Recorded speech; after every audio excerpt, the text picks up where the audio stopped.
রাতের বেঁচে যাওয়া মাংস দিয়ে বানিয়ে নিন দারুণ মজার মাংসের ভর্তা। আসসালামু আলাইকুম। চলে আসলাম দারুণ একটি রেসিপি নিয়ে। আশা করি সবাই ভালো আছেন, আমিও আলহামদুলিল্লাহ ভালো আছি। তো রাতে মাংস রান্না করলে দেখা যায় অনেক সময় মাংস 2-3 টুকরা থেকে যায়। তো আমারও মাংস 3-4-5 পিস মাংস ছিল।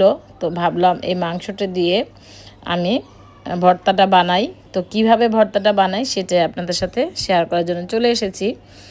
রসুন নিয়েছি, পেঁয়াজ নিয়েছি, শুকনো মরিচ নিয়েছি, কাঁচামরিচ নিয়েছি, আর এই তো দেখতে পাচ্ছেন 4 থেকে 5 পিস ছোট ছোট মাংস। সেই মাংস রান্না করা মাংসটা গত রাতে ছিল, সেই মাংসটা আমি হাত দিয়ে ছাড়িয়ে নিচ্ছি। দারুণ একটি ভর্তা রেসিপি, কারণ আমি খেয়ে আপনাদের সাথে ভয়েসটা দিচ্ছি, তার জন্যই বলছি। যদি এই ভর্তাটা না খান তাহলে মিস করবেন, কারণ আমরা প্রায় সময় সবার বাসায় কম বেশি মাংস রান্না করে থাকি, আর এরকম হাঁড়ির মধ্যে 2-3 পিস থেকেই যায়। তো সেই মাংসটা দিয়ে এইভাবে একবার মাংসর ভর্তাটা বানিয়ে দেখুন। যদি মজা না হয় আমাকে কমেন্ট করে বকা দিয়ে যাবেন যে কি বললেন আর কি হইল। যাই হোক, কথা না বাড়িয়ে চলে যাই। মাংসটা তো ছাড়িয়ে নিলাম। তো সরিষার তেল দিয়ে অবশ্যই বানানোর চেষ্টা করবেন। তো সাথে কাঁচামরিচ দিতেও পারেন, যারা কাঁচামরিচ খায় তারা কাঁচামরিচ দিবেন, যারা শুকনো মরিচটা পছন্দ করেন তারা শুকনো মরিচটা দিবেন। এটা যার যার পছন্দের উপর নির্ভর করবে। তো এখানে আমি বড় একটা রসুন নিয়েছিলাম, ওখান থেকে আমি 7টা রসুন বের করে দিয়েছি, আর শুকনা মরিচ দিয়েছি 5 থেকে 6টা, কাঁচামরিচ দিয়েছি 2টা।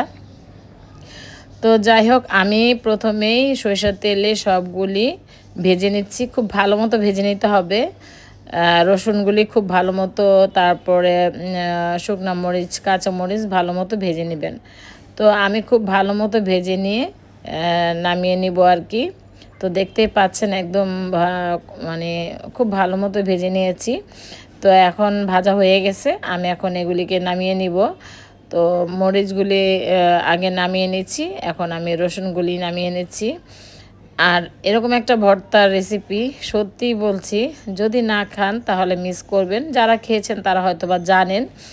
যাই হোক, এক একজনে এক এক রকম করে বানায়, আমি যেভাবে বানাই সেটাই আপনাদের সাথে শেয়ার করলাম। তো আমি তেলের মধ্যে সেই মাংসগুলি যে ছাড়িয়ে রেখেছি সেগুলি দিয়ে দিলাম আর কি। এটাকেও আমি একটু ভালো মতো ভেজে নেব। তো চেষ্টা করবেন সব উপকরণগুলি ভেজে নেওয়ার জন্য। আর ভেবেছিলাম প্রথমে আমি হাতে ডলে ভর্তাটা বানাবো, কিন্তু আর ইচ্ছে করলো না হাতে ডলার জন্য। তো আমি কিসের মধ্যে ডলে ভর্তাটা বানাই সেটাও আপনাদের সাথে শেয়ার করছি। তো একটু তেল মনে হচ্ছে কম, তাই আবার একটু সরিষার তেল দিয়ে দিলাম। তো সরিষার তেলের ফ্লেভারটা সবার কাছেই কিন্তু ভালো লাগে, আমার কাছে বেশি ভালো লাগে। তো যাই হোক, এখন আমি এই যে মাংসগুলি খুব ভালো মতো ভেজে নিয়েছি। এখন যে পেঁয়াজগুলি রেখেছিলাম সেগুলি দিয়ে আবার একটু ভালো মতো ভেজে নিব। তো আশা করি আমার আজকের এই ভর্তা রেসিপি ভালো লাগবে, তো হাসবেন না। এখন যেটা দিয়ে দিলাম সেটা হলো আমার গাছের যে ধনিয়া পাতা, বিলাতি ধনিয়া পাতা, বাতাসের কারণে এরকম তেনিয়ে গেছে আর কি, শুকিয়ে গেছে।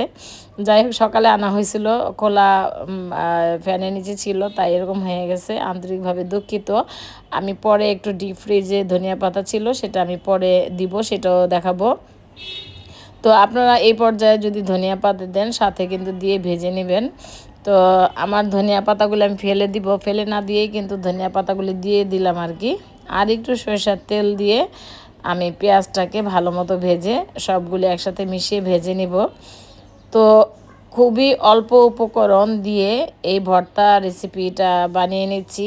এটা বিশ্বাস করবেন না, মানে সবাই কিন্তু পছন্দ করবে। বিশেষ করে সবাই, বাচ্চা থেকে শুরু করে বড়রা অনেক পছন্দ করবে।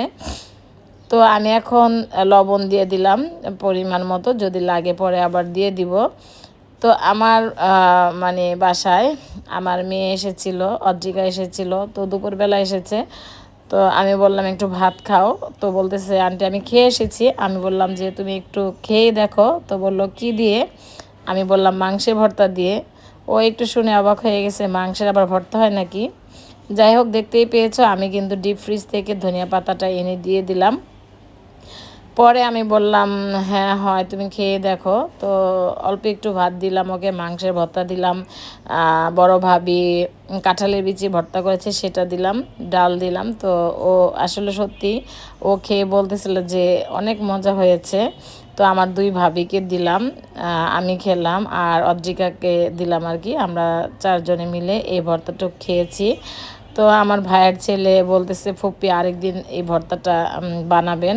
তো আমি বলি ইনশাল্লাহ বানাবো। যাই হোক, ভর্তাটা আজকে আমাদের জন্য কম হয়ে গেছে, কারণ মাংস যতটুকু ছিল অতটুকুই আমি নিয়েছিলাম। তো এই যে এটাকে বলে বাটনা, এই বাটনাটা আমার খালাতো ভাই রনি আমাকে দিয়েছিল অনেক দিন আগে। তো মাঝে মধ্যে বানানো হইতো, ইদানিং এই বাটনা দিয়ে কোনো কিছু করা হয় না। তো হঠাৎ করে মনে হইলো যে হাতে না ডলে আমি এই বাটনাটার মধ্যেই ডলে ভর্তাটা বানিয়ে ফেলি। তো যাই হোক, যেই বলা সেই কাজ। তো দেখতেই পাচ্ছেন আমি মরিচ, তারপর রসুনগুলি খুব ভালো এমনিতেই এগুলি খুব ভালো মতো সিদ্ধ হয়েছে আর কি, ভাজার কারণে সিদ্ধ হয়ে গেছে। তো দেখতেই পাচ্ছ আমি এখন পরের দিন আবার যেহেতু ভয়েস দিচ্ছি, আমার মনে হচ্ছে আবার একটু বানিয়ে খাই। তো যাই হোক, এখন আর তো মাংস নাই, আবার কোনো দিন রান্না করলে তখন আবার একটু ভর্তাটা বানাবো। তো তোমাদেরকে বলছি তোমরা একবার হলেও ট্রাই করবে এই ভর্তা রেসিপি, দেখবে মানে যারা মাংস খেতে পছন্দ করো না, আমি কিন্তু গরুর মাংস খেতে পছন্দ করি না, কিন্তু এই ভর্তাটা বানানোর পর মানে আমি একটু টেস্ট করেছি মুখে দিয়ে, দেখি যে অনেক ভালো লাগতেছিল। তো ভাত দিয়ে যখন খেলাম সত্যি অনেক অসাধারণ একটি ভর্তা হয়েছে। আমি যতবারই ভর্তা বানিয়েছি মাশাল্লাহ আমার হাতের ভর্তাগুলো অনেক মজা হয়েছে। আমি যদিও ভর্তা বানাই না, আমার ভর্তা বানাতে ঝামেলা মনে হয়, তো কিন্তু আমার কাছে অনেক ভালো লেগেছে। যাই হোক, এর আগে যে শুটকি ভর্তাটা তোমাদের সাথে শেয়ার করেছি সেটা অনেক মজা ছিল, যারা দেখো নাই চাইলে দেখে আসতে পারো। আর আজকের যেই মাংসের ভর্তাটা সেটাও অনেক মজা হয়েছে। তো যাদের ঘরে এরকম রান্না করা মাংস থাকবে 2-4 পিস, চাইলে এইভাবে একটু ভর্তা বানিয়ে কিন্তু খেতে পারো। আর আরেকটা আইটেম কিন্তু হয়ে যায়, বেড়ে যায় আর কি। যাই হোক, আমি ভর্তাটা দেখতেই পাচ্ছ যে ডলে ডলে বানিয়ে নিচ্ছি, মাংসগুলি কিন্তু এর মধ্যে ঢেলে দিয়েছি, মাংস আর পেঁয়াজগুলি। তো এইভাবে ভর্তাটাকে ভালো মতো মিশিয়ে বানিয়ে নিলাম আর কি। তো যারা ধৈর্য ধরে এতক্ষণ আছো আমার রেসিপির সাথে, আমার সাথে অসংখ্য ধন্যবাদ, দোয়া ও ভালোবাসা। আমি কিন্তু একটু মুখে দিয়ে দেখলাম যে লবণ হয়েছে কি না, তখনই দেখে মুখে দিয়ে দেখলাম যে অসাধারণ হয়েছে ভর্তার রেসিপিটা। আমার কাছে এত ভালো লাগতেছিল যে এটা তোমাদেরকে আসলে বলে বোঝাতে পারবো না। তো এই তো ভর্তাটা ডলে ডলে বানিয়ে নিয়েছি, এখন হাত দিয়ে ভালো মতো মিশিয়ে আমি একটু মানে সৌন্দর্যের জন্য গোল গোল করে 4-6টা হয়েছে বল, বলের মতো 6টা বল হয়েছে। তো ওই বলগুলি আমি বানিয়ে নিব হাতের সাহায্যে। যাই হোক, অনেক কথা বলে ফেলেছি, আমার কথায় ও কাজে যদি ভুল হয়ে থাকে ক্ষমা সুন্দর দৃষ্টিতে দেখবা। সবাই ভালো থাকবে, সুস্থ থাকবে, আমার জন্য দোয়া করবে, আমার পরিবারের জন্য দোয়া করবে। আবারও বলছি একবার হলেও এভাবে ভর্তাটা বানাবা, অসাধারণ একটি রেসিপি। আসলে যদি না খাও তাহলে হয়তো বা বুঝবে না, আর যারা বানিয়ে খেয়েছো তারা হয়তো বা বুঝতেছো যে আসলে সত্যি অনেক মজার। আমি কিন্তু অনেক জায়গায় দেখেছি মাংসের ভর্তা, মুরগির মাংসের ভর্তা, কিন্তু কখনো মানে ট্রাই করি নাই। আমার কাছে আসলে ওই ব্রয়লার চিকেনগুলি, ফার্মের যে চিকেনগুলি ওগুলি, এমনিতেও চিকেন আমার কাছে ভালো লাগে না, তাই ভর্তাটা কখন আসলে ট্রাই করা হয়নি। কিন্তু আজকে কেন জানি মনে হইলো যে গরুর মাংসের 2-4 পিস রয়ে গেছে, এটা দিয়ে আমি একটু ভর্তাটা বানিয়ে দেখি, যদি ভর্তা মজা হয় তাহলে আমি রেসিপিটা তোমাদের সাথে শেয়ার করব, এরকম একটা চিন্তা ছিল। কিন্তু আলহামদুলিল্লাহ ভর্তার রেসিপিটা এত ভালো হয়েছে, তোমাদের সাথে শেয়ার না করে পারলাম না।